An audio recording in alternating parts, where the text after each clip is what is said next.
안녕하세요. 한국 생활은 처음이지? 예, MC 정성호입니다.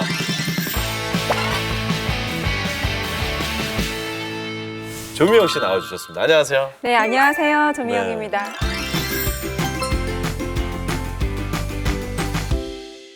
저희한테 항상 웃음을 주시는 정민호 씨 자리했습니다. 안녕하세요. 네, 안녕하세요. 네. 대한민국에서 제일 잘생긴 정민이고요. 대한민국 여자들의 로망입니다.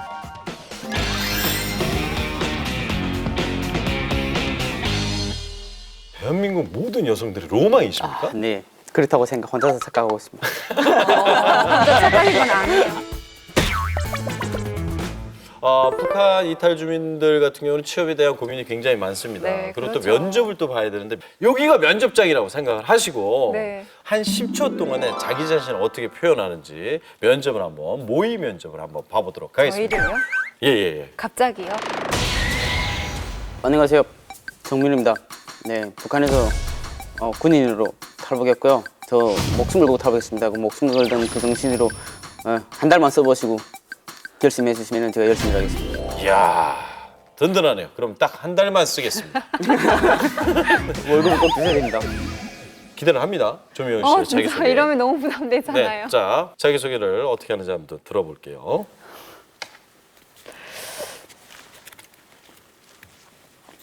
합격입니다. 자, 이 믿음이 가는 표정과 눈빛만으로도 그 어떤 미소가 네. 필요하지 않은 축하드립니다.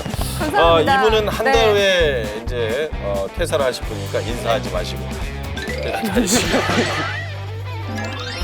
오늘 주제가 바로 취업이나 창업 시 전문 지식이 부족해서 오는 갈등에 대해서 이야기를 나눠볼 텐데요. 사연을 듣고 저희가 한번 이야기를 나눠보도록 하겠습니다. 안녕하세요. 탈북 2년차 20대 중반의 강은실입니다. 네. 남한에 와서 비록 짧은 기간이었지만 안 해본 일이 없었습니다. 오. 파출부, 건물 청소, 식당, 주방일까지. 그런데 그 어떤 직장에서도 2달 이상을 버티지 못했습니다. 평생 이렇게 살 수는 없었어요. 그렇죠. 그래서 지난 시간들을 되돌아보면서 원인을 찾으려고 노력했죠.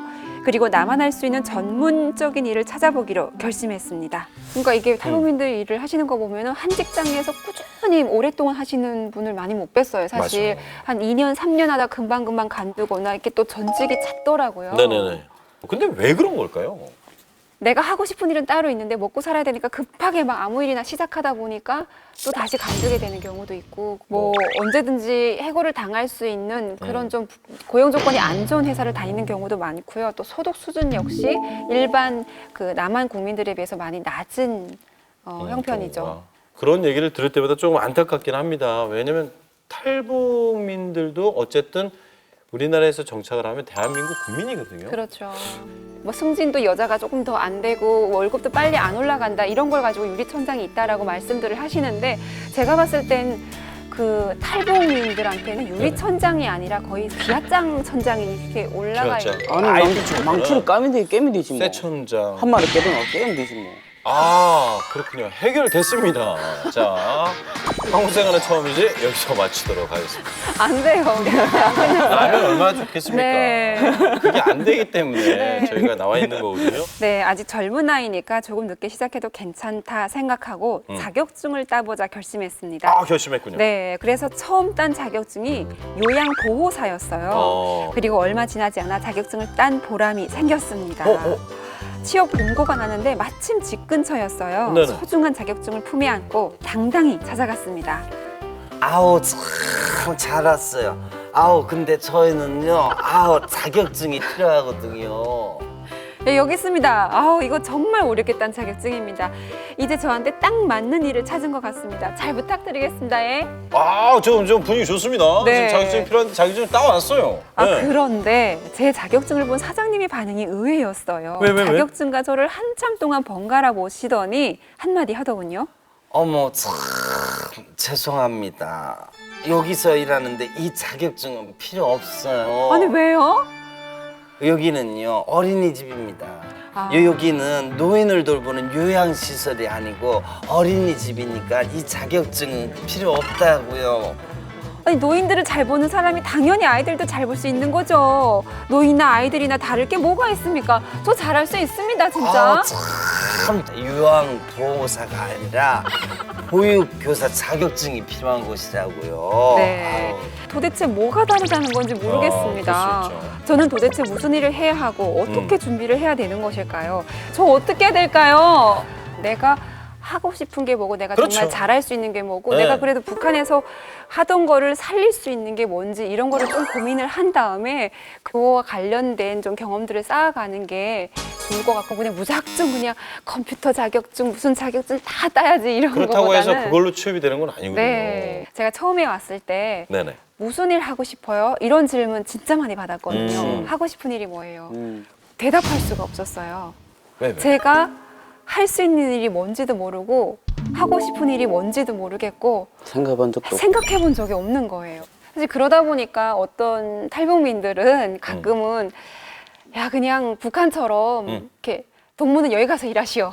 동무는 여기 가시오. 이렇게 좀 배치를 시켜줬으면 좋겠다. 이런 말씀 하시는 분들도 가끔 그게 또 몸에 계세요. 배어 있으시니까. 예, 왜냐면 우리는 직접 내가 뭔가를 생각하고 선택하는 거 익숙해져 있지 않거든요. 도대체 내가 어디를 가야 되는가? 말 그대로 딱 혼자 나왔을 때는 노래 그 자체 난 누군가 지금 여긴 어딘가 이 모습이 된다는 거잖아요. 알겠습니다. 그런 노래가 있었습니다. 듀스에. 네. 안녕하세요. 탈북 7년차 정태준입니다. 저는 북한에 있을 때 남한에 가면 꼭 내 사업을 해보겠다는 야무진 꿈을 꾸고 있었습니다. 그래서 하나원 교육이 끝나자마자 사업 자금을 마련하기 위해 2년간 닥치는 대로 일을 했습니다. 일하는 틈틈이 공부도 열심히 해서 물리치료사 자격증도 땄습니다. 대단하네요. 네. 물리치료사 경력으로 할 수 있는 사업이 뭐가 있을까? 바로 피부관리숍이었습니다.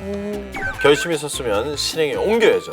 피부관리사와 관련된 자격증을 땄고 일사천리로 가게 계약까지 마쳤습니다. 직원도 채용하고 드디어 오픈! 그런데 따당! 이틀 만에 예상치 못했던 사고가 터지고 말았습니다. 수고하셨어요. 이 카드로 결제해 주세요. 손님, 저희는 현금만 받습니다. 그런 게 어딨어요?